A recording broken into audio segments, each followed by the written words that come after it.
How many types of the tablets, tablet कितने types की होती है? तो टेबलेट इज पर the Indian pharmacopoeia, British pharmacopoeia, United state pharmacopoeia, इसको अलग अलग डिवाइड करते हैं। डिवाइड इसलिए करते हैं कि आपको कौन सी टेबलेट को, अगर आपको नॉर्मल मुंह में रिलीज करवाना है, मतलब विद इन 5 मिनट इफेक्ट करना है, तो किस तरह की टेबलेट बनेगी। आपको फिर स्टोमक में रिलीज करवाना, पेट में रिलीज करवाना, इंटेस्टाइन में रिलीज करवाना है, तो कितने टाइम में इफेक्ट करेगी।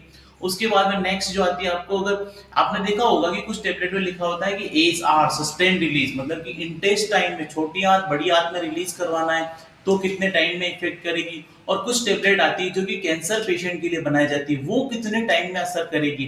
तो इन सारी अलग अलग तरह की इस पे क्या होता है, कोटिंग करी जाती है। तो इस कोटिंग से क्या होगा कि उनके रिलीज पे इफेक्ट करेगा। उसमें आपका बाइंडर्स हो गया, फ्लेवरिंग एजेंट हो गया, स्वीटनिंग एजेंट हो गया, प्रिजर्वेटिव्स हो गया, जो बहुत सारी ये एडिटिव्स रहते हैं ना फार्मास्यूटिकल फॉर्मुलेशन में आपकी टेबलेट्स बनाने के लिए, उन सब का इसमें इस्तेमाल किया जाता है। तो normal, if you are talking about the tablets, so these are the some types, basically types we are using in the pharmaceutical formulation, which is this one. first of all अपन बात करते हैं कंप्रेस टेबलेट। कंप्रेस करके क्या होता है कि compress tablet को आप नॉर्मली कंप्रेस करके बनाते हो, इसमें किसी भी तरह की आपको कोटिंग करने की जरूरत नहीं होती।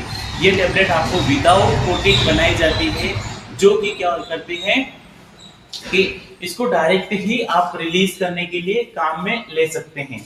उसके बाद में नेक्स्ट जो आती है मल्टीपल कंप्रेस टेबलेट, मतलब कि इसके ऊपर भी थोड़ी एक लेयर पाई जाती है, लेयर होती है, लेकिन वो लेयर क्या है कि आपके टेबलेट को रिलीज को या किसी दूसरे पैरामीटर को अफेक्ट नहीं करती है।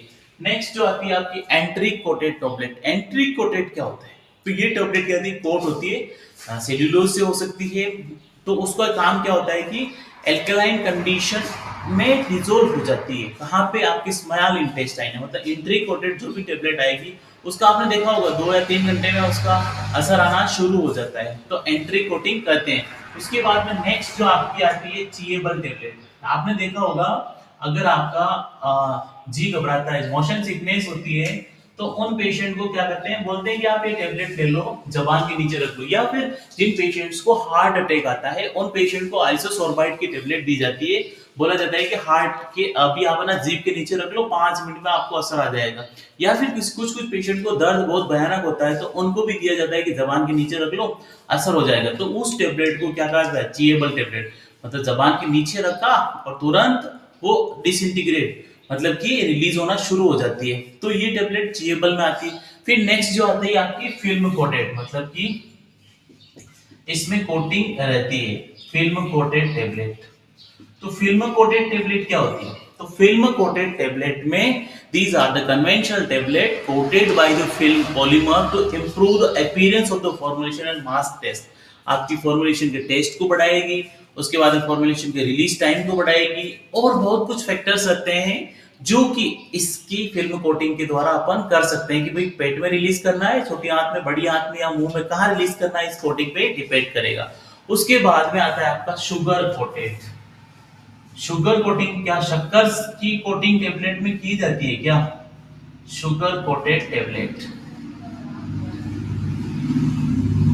Sugar coated tablet, sugar coated tablet दिया गया था। Sugar coated tablet is done for the mask of bitter taste, मतलब अगर आपकी टेबलेट का क्या कड़वा टेस्ट आता है ना, तो उस कड़वे टेस्ट को कवर करने के लिए क्या किया जाता है, शुगर की कोटिंग की जाती है। अब शुगर की कोटिंग होगी तो आपको पता है ना कि उसके टेस्ट और ओवरऑल हर चीज उसमें इंप्रूवमेंट हो जाएगी।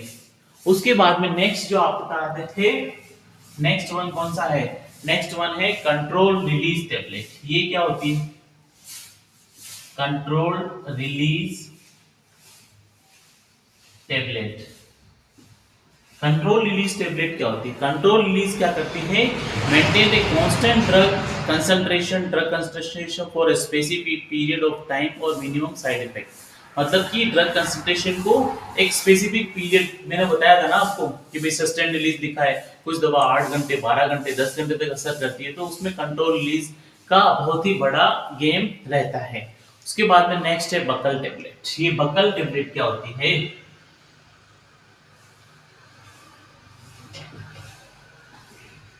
तो buccal tablet basically placed in the side cheeks के साइड में रखा जाता है, जो कि डायरेक्ट बकल कैविटी में फर्स्ट पास मेटाबॉलिज्म करके वो डायरेक्ट एब्जॉर्ब करना शुरू कर देता है।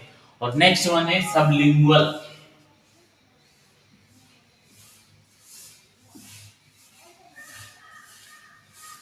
सबलिंगुअल टेबलेट मतलब कि ये आपके जबान के अंदर रखी जाती है। नाइट्रोग्लिसरीन हो गया, मैंने बताया था ना आपको कि भाई हार्ट अटैक वाले पेशेंट को कौन सी दवा देते हैं कि भाई तुरंत आप है ना इसको जबान के नीचे रख दो तो आपको तुरंत आपको इसका असर आना शुरू हो जाएगा, तो वो सबलिंगुअल टेबलेट्स रहती है। उसके बाद में इसमें आपके आते हैं ट्रोचेस एंड लॉजिंग्स, जो क्या करते हैं